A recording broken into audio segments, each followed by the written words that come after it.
많이 얘기한 얘기죠. 예수 그리스도의 그 탄생에 대해서 이제 얘기를 하고 있는데, 요셉과 마리아를 통해서 어떻게 태어났는지 그 과정을 설명하고 있습니다. 이 둘은 약혼하기 전에 동거 같이 살기 전 상태였는데, 그때 마리아가 성령으로 예수 그리스도를 잉태하죠.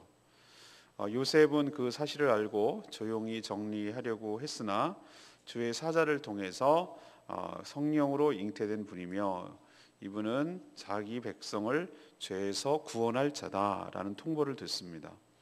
또한 예수의 탄생은 바로 선지자의 예언, 메시아가 태어날 것임을 보여주는 것이다, 예언을 성취하는 것이다, 그렇게 이야기를 듣고 아내 데려옵니다. 분부대로 아내를 데려왔지만 동침하지 않았다, 이런 얘기를 오늘 말씀을 통해서 이야기하고 있습니다. 하나님께서는 오늘도 선명하게 우리에게 보여주십니다. 예수 그리스도께서 이 땅에 왜 오셨는가? 그것은 바로 자기 백성들을 죄에서 구원하시기 위함인 줄로 믿습니다. 오늘 뚜렷하게 성경은 얘기를 하고 있어요. 예수의 오심이 관광이 아니고 심판이 아니고 둘러보기 위해서 아니고 책망하기 위해서도 아니고, 이 땅에 오신 이유는 분명합니다. 우리를 자기 백성이라고 말씀하고 있어요.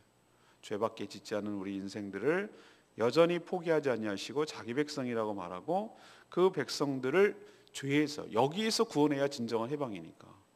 이들에게 돈을 줘봤자, 이들에게 먹을 걸 줘봤자 그건 의미가 없는 것이죠. 이 진짜 필요한 것이 그 죄악에서 구원할 때, 죄로부터 사망이 오고 또 죄를 짓게 함으로써 사단이 휘두르고 이런 권세로부터 해방될 수 있기 때문에 죄에서 자기 백성을 구원하는 것이 가장 근본적인 치유책이고 해결책이죠. 그래서 예수님이 이 땅에 오셨다라고 그의 탄생 목적과 이 땅에 오신 이유를 분명하게 설명하고 있습니다.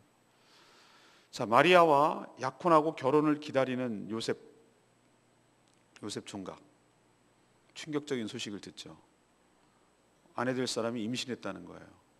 이건 누구보다도 자기가 잘 알잖아요. 그렇죠? 예. 난리를 쳐도 시원찮은 상황이지만 이것을 조용히 해결하려고 하죠. 이래서 의로운 사람이라고 말하는 거예요. 예.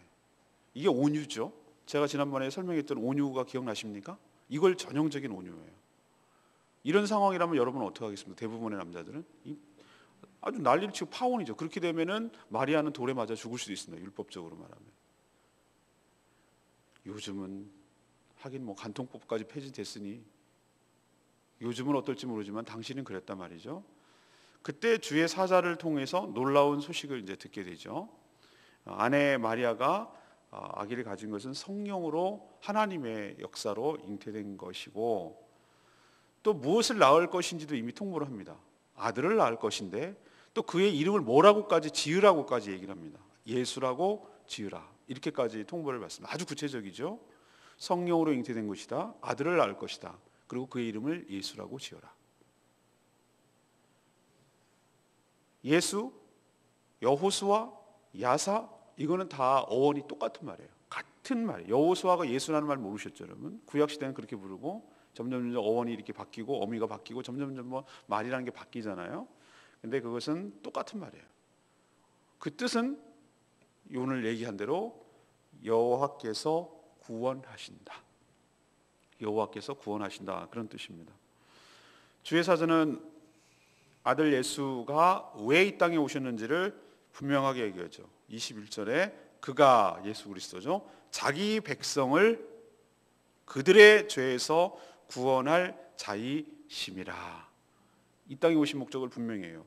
그가, 예수 그리스도 한 분이, 한 분, 그들이 아니에요. 한 분이 자기 백성, 남의 백성이 아니에요. 우리가 하나님의 소유라는 걸 보여줘요. 자기 백성을, 누구의 죄? 예수 그리스도의 죄도 하나님의 죄 그럴 뿐이 아니지만 그 누구의 죄도 아닌 그들의 죄, 자기들이 지은 죄, 그 죄에서 건짐을 하기 위해서, 구원하기 위해서, 끄집어내기 위해서 이 땅에 오게 된 것이다. 그의 탄생 목적이 이러하다라고 분명하게 보여줍니다.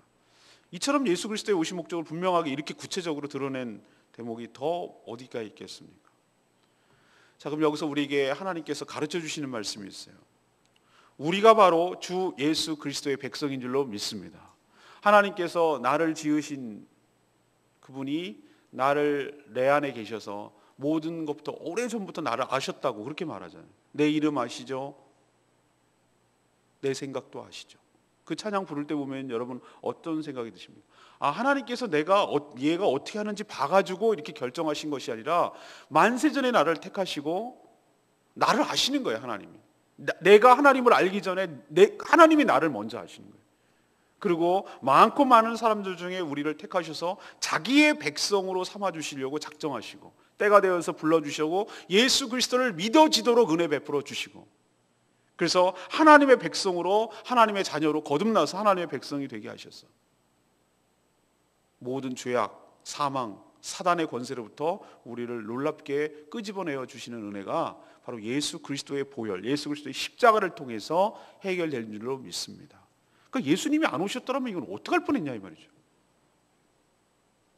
다른 방법은 없는 줄로 믿습니다. 오직 예수 그리스도의 보혈로 우리가 구원을 받았고 우리는 그분의 백성인 줄로 믿습니다. 그렇기 때문에 이런 놀라운 은혜, 축복에 대해서 우리는 하나님께서 무엇을 아무것도 안 해주시더라도 이 구원의 은총 하나만으로도 우리는 충분히 하나님을 찬양하고 하나님께 영광을 돌려야 될 줄로 믿습니다. 우리 심리가 묘해서 구원은 당연히 따놓은 당상이고 그건 이미 확보해 놓은 거고, 이왕이면 더라는 말로 이미 구원을 받은 것 위에다가 이것도 없고 세상적인 거와 똑같이 이미 이제 나는 이건 확보해 놨고 천국은 이미 따놓은 보험 들어놨고 이미 세상 사람들과 똑같이 나도 여기서 살면서 다 가지려고 하는, 양손에 떡 들려는 놀부심보로 그렇게 살아가려는 것은 크리스찬답지 못하는 것이죠. 이미 하나님께서 세상과 비교할 수 없는 가장 큰 축복을 우리에게 주신 줄로 믿습니다. 그게 구원의 축복이에요. 우리를 죄에서 끄집어냈다는 이 사실이 얼마나 여러분 생각하면 생각할수록 너무나 기가 막히고 놀라운 은총이에요. 모든 것이 죄로 인해서 파생되거든요. 생각해 보세요, 여러분.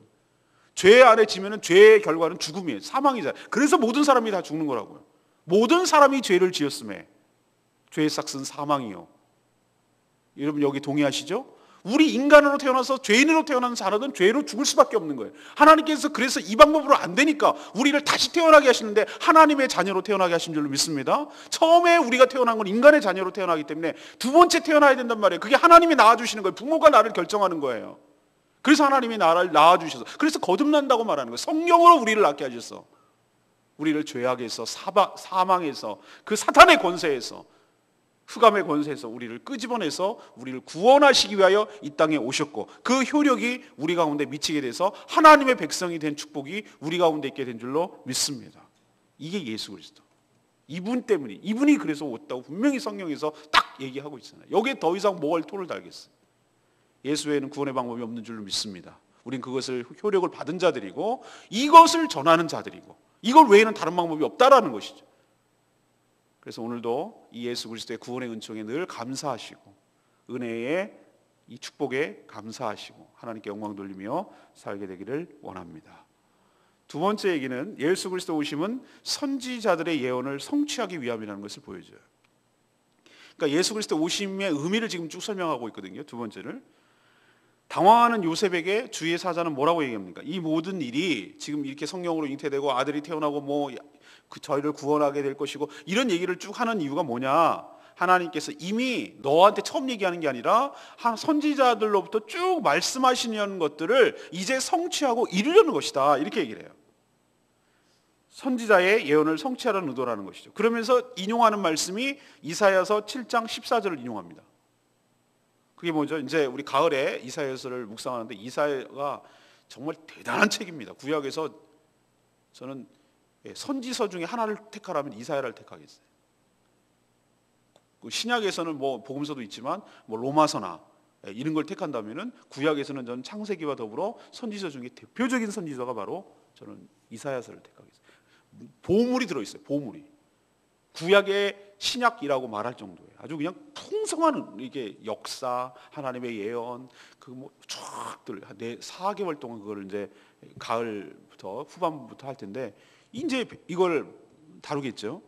처녀가 잉태하여 아들을 낳을 것이다. 이게 이사야 7장 14절 말씀이거든요.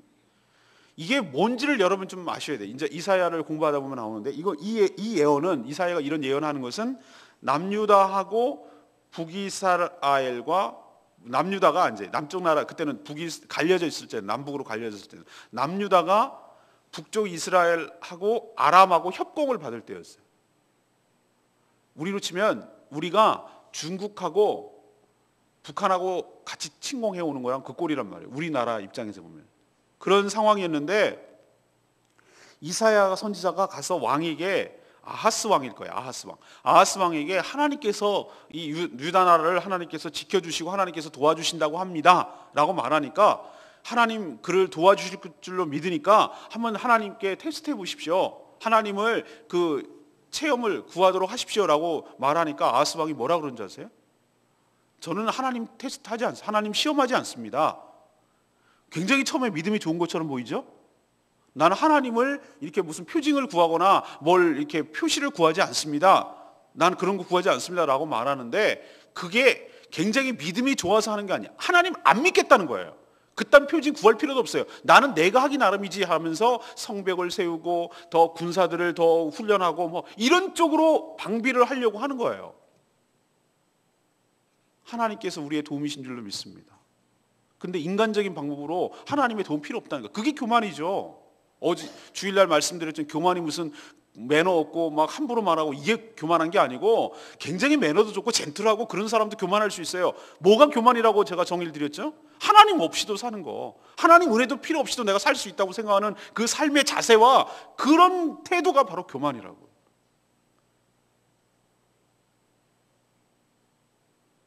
아유, 남하고 비교하고.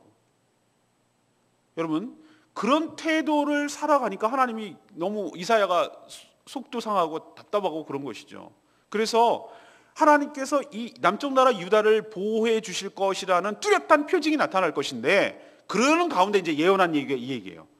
보라, 처녀가 잉태하여 아들을 낳을 것인데 그 이름을 임마누엘이라 하리라. 이런 얘기가 그런 상황에서 나오는 거거든요. 자, 생각해 보세요. 어떻게 처녀가 애를 낳아요? 아니 그냥 하는 거 말고, 처녀가 애를 낳아도 할 말이 있다고 뭐 그런 얘기 말고, 원래대로 하자면 어떻게 처녀가 애를 낳냐고요. 남자가 있어야지, 그렇죠? 하늘을 봐야 별을 따지. 그런데 그렇게 나타나는 현상이, 이건 하나님이 개입한 일이라는 것이다. 그것이 표징이 돼서 이 나라를, 남쪽 나라를 구할 것이라는 하나님의 뚜렷한 사인이다. 그거를 보여주기 위해서 이사야가 얘기를 하는 거예요. 그거를 지금 주의 사자가 이걸 인용을 하고 있는 것이죠.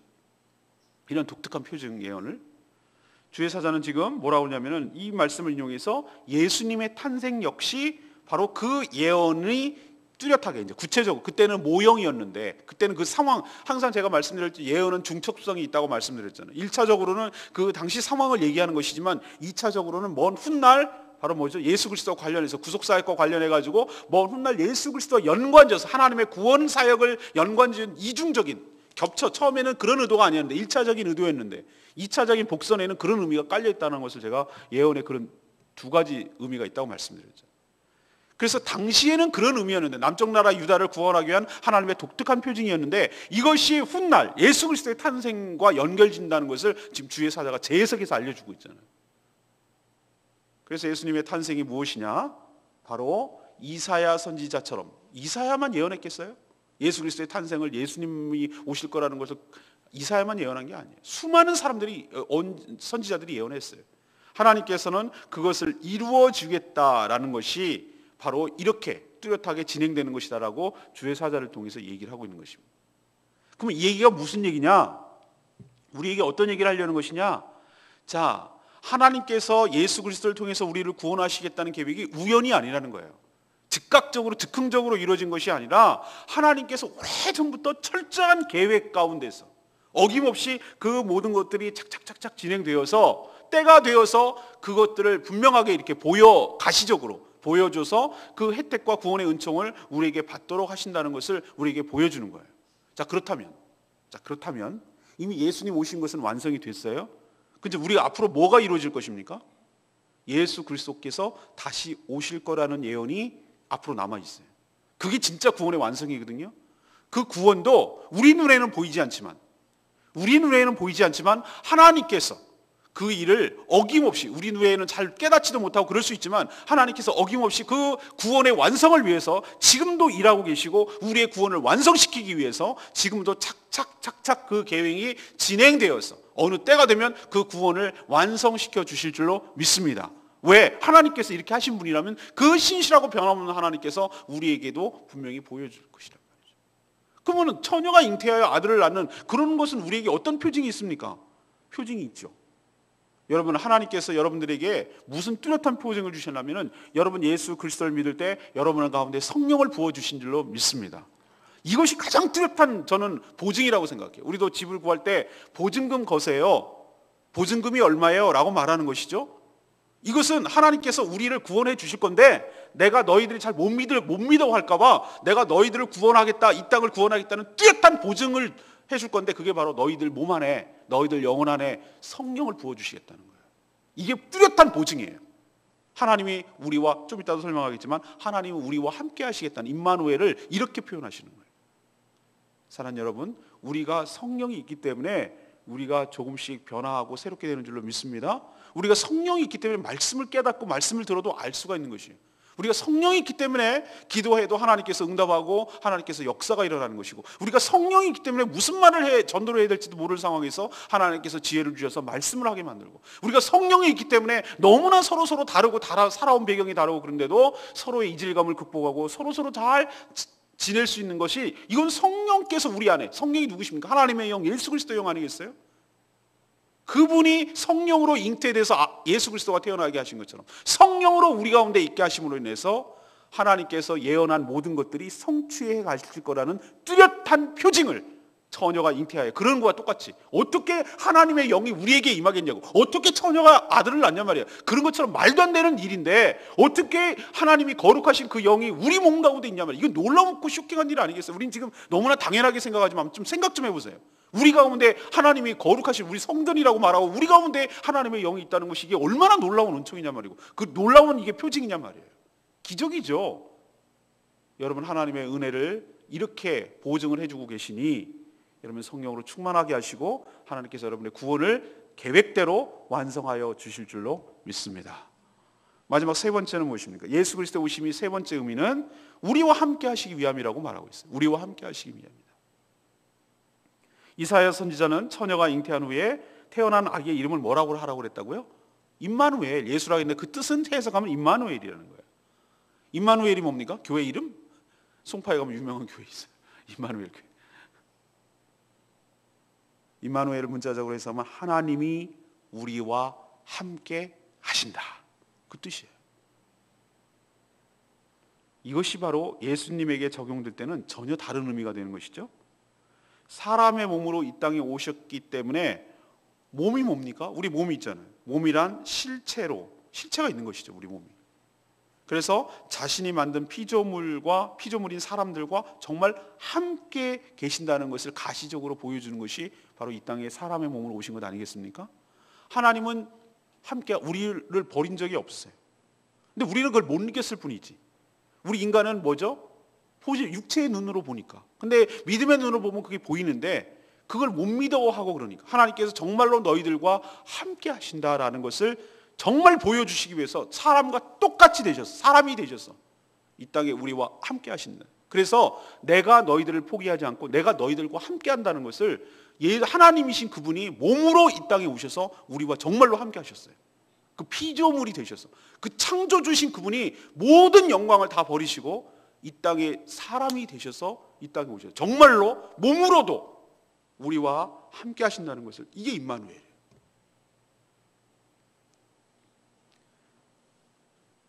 사실 이 놀라운 사실은 인간 입장에서 보면 정말로 대단한 일이고 영광이에요.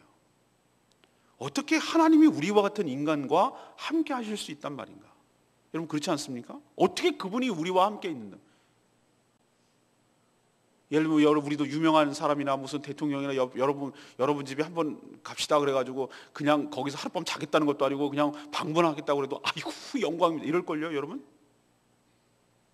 그리고 이거는 또 하나 영광이기도 하고 또 다른 의미로 안심이기도 해요. 주일날 제가 말씀드린 죄인인 인간은 늘 하나님을 가까이 가려고 해도 죄 때문에 가까이 갈 수가 없었어요. 죽을 것에 대한 두려움이 있으니까. 그러니까 제가 주일날 설교할 때 서두에 말씀드렸잖아요. 인간이 왜 하나님과 가까워지고 싶은데 두 가지 때문에 걸림돌이라고. 하나는 뭐죠? 두려움 때문에, 하나님 죄 때문에 심판을 받을까 봐에 대한 두려움. 또 하나는 뭐죠? 그리움. 가고는 싶어. 그런 데는 못 가. 이 안타까운 어정쩡한 마음이 있었는데, 이런 우리를 불쌍히 여기시고 어떻게 됩니까? 하나님이 직접 우리가 가고 싶은데 하나님이 직접 우리에게 오신 줄로 믿습니다. 근데 두렵게 오신 것이 아니라 인간은 너무 막 영광스러운 가운데 실체를 그냥 다 보여주면 우리는 다 넘어갈 거예요. 근데 정말 낮아지고 또 낮아지고 또 낮아져서 대단한 한 3m짜리 거인으로 막 너무 세련되고 멋지고 힘도 세고 이렇게 오신 것이 아니라 너무나 평범한 사람으로 아기부터 출발해서 그렇게 오셔서 우리가 거부감이 없도록 우리와 똑같다라는 것을 정말 낮아져서 우리 인간의 눈높이에 맞추시기까지 하셔서 우리와 함께 하시려는 그 예수님의 겸손함과 그렇게까지 함께 하고 싶어 하시는 하나님의 그 마음과 하나님께서 예언하신 대로 임마누엘 되고 싶어 하시는 그 하나님의 사랑이 예수 그리스도를 이 땅에 오게 하시고 이 땅에 역사적으로 우리 사람들이 사는 곳에 하나님이 오시도록 인간으로 오시도록 그런 놀라운 은혜가 있는 줄로 압니다. 그래서 이것은 영광인 동시에 안심이 돼요. 우리를 버리지 않으셨구나. 우리와 함께 하시는구나. 하나님은 언제나 임마누엘이십니다. 지금은 성령으로 우리와 함께 계신 줄로 믿습니다. 삼위 하나님 중에서 성령 하나님이 우리와 함께 계세요. 한 번도 우리를 버린 적이 없어요. 임마누엘이 축복이고 은혜이며 영광이고 안심이고 보증인 줄로 믿습니다. 인간이 그것을 깨닫지 못하고 거부했을 뿐이지 하나님은 한 번도 버린 적이 없어요. 하나님께서 여러분을 임마누엘 하실 줄로 믿습니다. 지금 여러분 상태가 임마누엘인 줄로 믿습니다. 여러분 10년 가운데도 하나님이 함께 하시고 우리 교회 가운데도 하나님이 함께 하신 줄로 믿습니다. 결코 포기하지 아니하시고 결코 버려두지 아니하시고 우리를 안심시키시고 예수님이 계시기 때문에 우리가 영광스러운 존재가 되고 예수 그리스도께서 우리와 임마누엘 되시기 때문에 우리 교회가 영광스러운 존재가 되는 것이고 그릇이 위대한 것이 아니라 우리같이 천하고 정말로 보잘것없는 그릇이지만 그것이 어떤 내용물로 담겨있느냐에 따라서 그 존재 가치가 달라지듯이 여러분같이 정말로 죄인 가운데 살아가던 우리였는데 보잘것없는 인간이었는데 이렇게 스쳐 지나가는 인간이 어디 한둘이었겠냐 이 말이에요.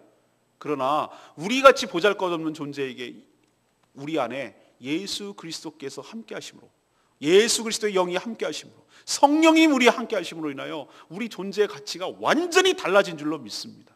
예수님이 성령님이 함께 계시는 순간 우리는 성전이 되는 것이고 하나님의 존재 가치만큼이나 우리가 존재 가치가 높아지는 것이고 귀해지는 것이고 존귀하게 되는 것이고 남들이 보면은 교회를 손가락질하고 별 볼 일 없다고 하고 지네들끼리 뭐 하는 거야 뭐 이렇게 함부로 얘기할지 모르지만 여기에서 임마누엘 되시는 하나님이 계시기 때문에 교회를 함부로 할 수 없고 음부의 권세가 이기지 못하리라.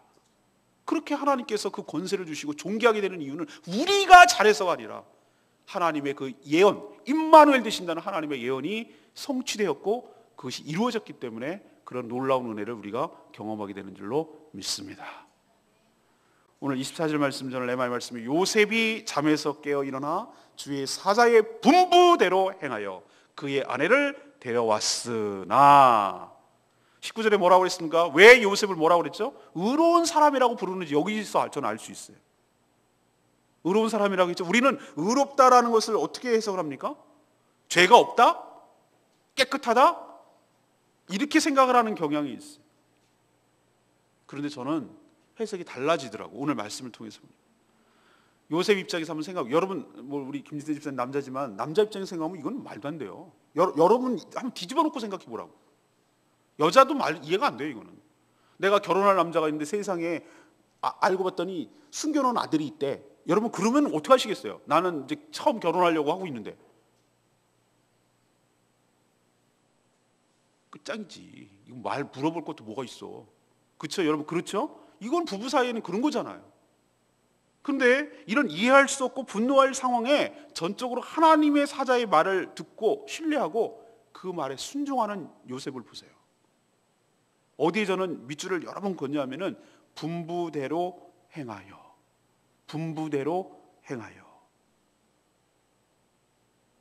의로움은 믿음으로 순종한 자에게 주시는 하나님의 선물인 줄로 믿습니다. 그래서 의롭다라고 성경은 기록하는 거예요. 그는 임신한 아내 마리아를 자기 집에 데려왔어요. 거부하지 않고 아내를 내치지 않고 그 뜻에 보호해줘야 되기 때문에, 이분이 태어날 분이 보통 분이 아닌 걸 알기 때문에. 근데 데려왔는데 남자들 속성이 그런 게 있어요. 이왕 데려왔으니 뭐 이제 결혼을 좀 일찍했다 칩시다 이러면서 관계를 가질 수도 있잖아요. 육체적 욕망에 따라서. 그런데 오늘 뒤에 말씀이 굉장히 중요해요. 동침하지 아니하니라. 아들을 낳으니 또 이름까지 예수라고 지으니라. 다 순종했어요. 다 순종했어요. 이름도 자기 계열로 보면은 예수라는 이름이 자기 가문의 학렬에 안 맞아. 그런데 예수라고 이름을 짓고 데려왔지만, 아내를 데려왔지만, 그래서 어저께 묵상한 대로 쭉쭉쭉쭉쭉 계열로 타고 내려와서 뭘 이루게 하기 위함이죠? 어떤 것을 이루게 하기 위해서 데려왔어요?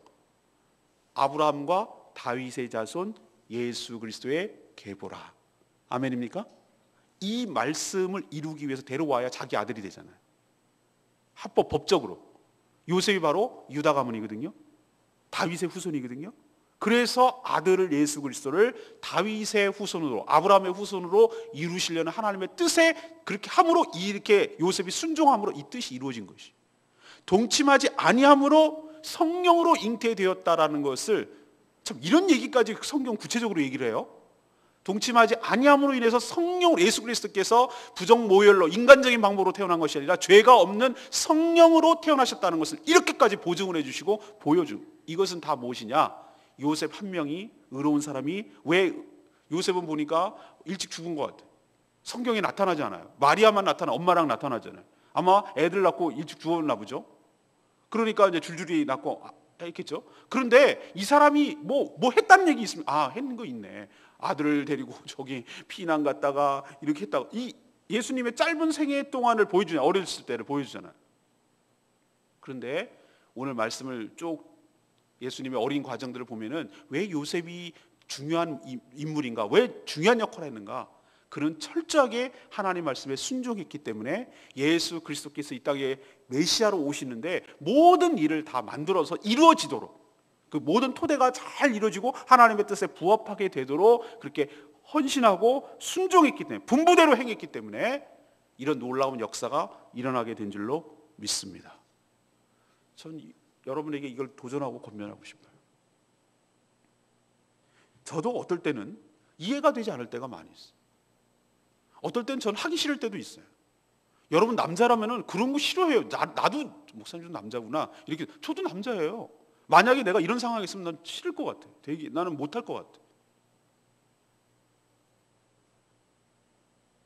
그런데 때로는 이해가 안 가고, 때로는 하기 싫고, 때로는 답답하고, 때로는 뭐야 이게? 이렇게 될 때도 있지만, 요셉이 잘한 것은 하나님의 말씀에, 하나님의 그 권위에, 주의 사자의 입술을 통해서 전해주는 말씀에 순복했다는 거예요.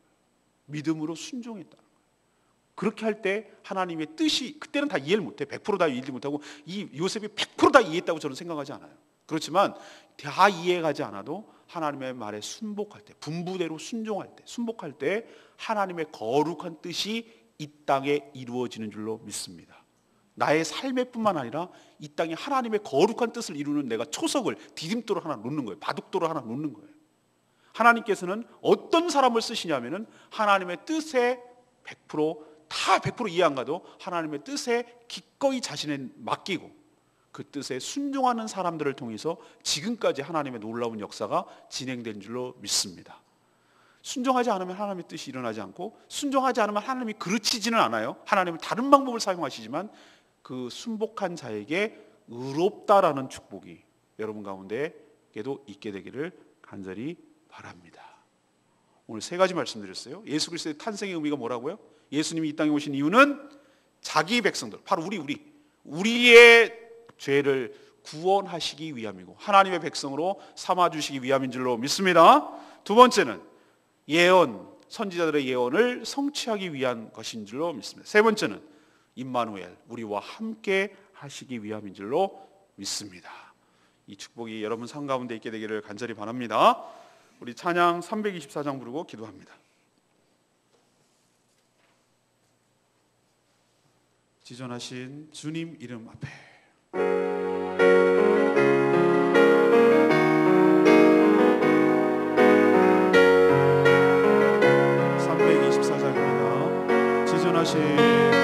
지존하신 주님 이름 앞에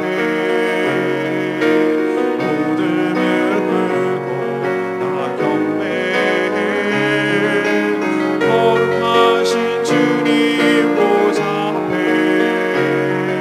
엎드려 절하세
구원하여 주시고 임마누엘 되어 주시는 하나님을 찬양합니다. 하나님 감사합니다. 하나님께 영광 돌립니다. 이 놀라운 사실을 우리에게 은총을 주시니 감사합니다. 하나님 이 놀라운 소식을 전하며 임마누엘 되신 그분을 위하여 요셉처럼 분부대로 순종하는 저희들 삶을 살게 하여 주시옵소서. 다 같이 주여 외치며 나가기를 원합니다. 주여 예수는 그리스도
예수 그리스도를 보내주시니 감사합니다. 예수 그리스도께서 오셔서 십자가를 통해 우리 죄를 대속하심으로 구원받았음에 진심으로 감사를 드립니다.